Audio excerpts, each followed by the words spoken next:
সমগ্ৰ ৰাজ্যৰ লগতে মৰিগাঁৱৰ হাবিৰ বৰঙাবাৰীতো জুবিন গাৰ্গৰ আদ্য ছাত্ৰ। সোমবাৰে ৰাজ্যজুৰি অনুষ্ঠিত হৈছে হিয়াৰ আমোদ তথা মৰমৰ শিল্পী জুবিন গাৰ্গৰ আদ্য ছাত্ৰ। ৰাজ্যৰ অন্যান্য প্ৰান্তৰ লগতে মৰিগাঁও জিলাৰ হাবিবৰঙাবাৰীতো শিল্পীগৰাকীৰ আদ্য ছাত্ৰ অনুষ্ঠিত কৰা হৈছে। হাবিবৰঙাবাৰীৰ নতুন চাৰিআলিত অনুষ্ঠিত কৰা হৈছে এই আদ্য ছাত্ৰ। এই অনুষ্ঠানৰ জৰিয়তে মৰমৰ শিল্পীগৰাকীৰ আত্মাৰ সদগতি কামনা কৰাৰ লগতে শিল্পীগৰাকীৰ মৃত্যুৰ বাবে দায়ীসকলৰ উচিত শাস্তিৰ দাবী কৰিছে উদ্যোক্তা সমিতিয়ে। অসমীয়াৰ বুকুৰ আমঠু জুবিন গাৰ্গ সমগ্ৰ বিশ্বৰ এটি সম্পদ।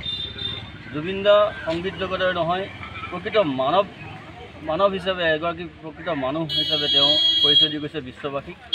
সমগ্ৰ বিশ্বই আজি চিনি পাইছে অসমক জুবিন দাৰ বাবেই। আৰু জুবিন দাই যিখিনি কৰি থৈ গৈছে, যিমানখিনি আমাক দি থৈ গৈছে, সেইখিনি হয়তো 300 অধিক বছৰ যি থাকিও এজন শিল্পীয়ে দিব নোৱাৰা আমাক সম্পদ দি গৈছে। আমাৰ জুবিন দা আমাৰ সকলোৰে এটা প্ৰাণৰ আপোন সম্পদ। এই জুবিন দাৰ প্ৰতি অন্যায় হোৱাটো আমি কোনো ব্যক্তিয়ে নিবিচাৰে। অসমৰ অসমীয়াই নহয়, ভাৰতবাসীয়ে নহয়, সমগ্ৰ বিশ্ববাসীয়ে প্ৰকৃত মানৱতাবোধৰ যি কামনা কৰে, সেইসকলে জুবিন দাৰ এই মৃত্যু সহজভাৱে ল'ব পৰা নাই। মাত্ৰ 53 বছৰত যি আকস্মিকভাৱে মৃত্যু সাৱটি ল'লে, সেয়া যেন কিবা পৰিকল্পিত কিবা আছিলে, সেইখিনি আমি উমান পাইছোঁ। পৰৱৰ্তী সময়ত সেইখিনি আমি আশা কৰিম চৰকাৰে হাতত লওক, আৰু যিসকলে এই বিষয়টো অকণমানো গম পাইছে সেইখিনি চৰকাৰক সহযোগিতা কৰি প্ৰকৃত দোষীক উলিয়াই আনি নজিৰবিহীন শাস্তি হওক, সেইখিনি আমি আশা কৰিছোঁ। আৰু জুবিন দা অমৰ সন্তান, জুবিন দাৰ মৃত্যু হোৱা নাই বুলি আমি প্ৰত্যেকেই মৰ্মে মৰ্মে উপলব্ধি কৰোঁ। জুবিন দাৰ যিটো শৰীৰটো গুচি গৈছে, কিন্তু আত্মাটো প্ৰতিজন মানুহৰ হৃদয়ত আছে। জুবিন দা অমৰ সন্তান, আৰু তেওঁৰ আদৰ্শৰে অনুপ্ৰাণিত হৈ অসমক জিলিকাই ৰাখিবৰ কাৰণে সংকল্প লোৱা উচিত। তেখেতক আমি পুনৰবাৰ অশ্ৰু অঞ্জলি জনাইছোঁ। এই হাবিবৰঙাবাৰী অঞ্চল এই নতুন চাৰিআলিত আমি যুৱকসকলে এই মৃত্যুৰ দিনটোৰ পৰা বন্তি প্ৰজ্বলন কৰিছোঁ। আৰু আজি কালি দহা আছিলে, এই দহাত প্ৰায় 20 গৰাকী আহি মুণ্ডন কাৰ্যসূচী লৈছে। শেষ আমাৰ শ্ৰদ্ধা তেওঁলৈ অৰ্পণ কৰিছে। এই শ্ৰদ্ধা আমাৰ প্ৰত্যেকৰে আছে, এই মুণ্ডন কৰা সকলোৱে নহয়, সমগ্ৰ অসমবাসীয়ে তেখেতৰ বুকুত আছে, তেখেত আমাৰ বুকুত আছে।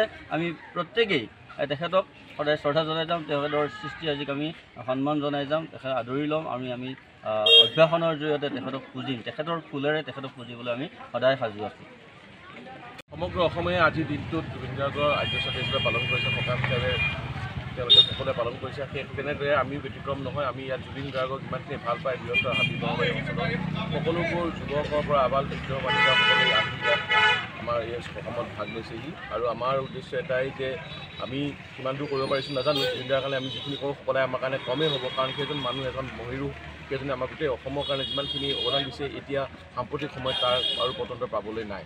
গতিকে আমি যিমানেই কৰোঁ সেয়া হয়তো কম হ'ব, তথাপি আমি খাদ্য অনুসাৰী যেনেদৰে পাৰোঁ তেওঁৰ সকামৰ কাৰণে আমি চেষ্টা কৰিছোঁ। আৰু আশা ৰাখিছোঁ তেখেতৰ আত্মাৰ সদগতি লাভ কৰক। তাৰ লগতে আমি অসম চৰকাৰে এটা দাবী জনাব বিচাৰিছোঁ যে যিমানেই দিন বাঢ়িছে, জুবিন গাৰ্গৰ যিটো মৃত্যুৰ ৰহস্য, সেয়া ৰহস্যৰ মাজলৈ লোৱা যেন লাগিছে।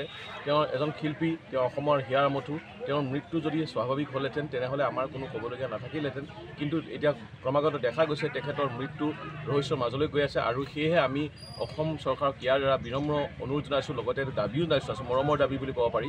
আমি দাবীও জনাইছোঁ যে জুবিন গাৰ্গৰ মৃত্যুৰ ৰহস্য ফাদিল কৰিবলৈ যি পাৰে সকলো ধৰণৰ SIT গঠন কৰিছে, প্ৰয়োজন হ'লে CIDও লগাওক, কিন্তু দুখীয়া প্ৰকৃত শাস্তি লাভ কৰিব লাগে। আৰু এই দুখীয়া প্ৰকৃত শাস্তি লাভ কৰাৰ দাবীটো আমি এই সকামৰ স্থলীৰ পৰা আমি সকলো জুবিন গাৰ্গৰ অনুৰাগী বা সমগ্ৰ অসমবাসীৰ হৈ সেয়া আমি প্ৰাৰ্থনা কৰিছোঁ।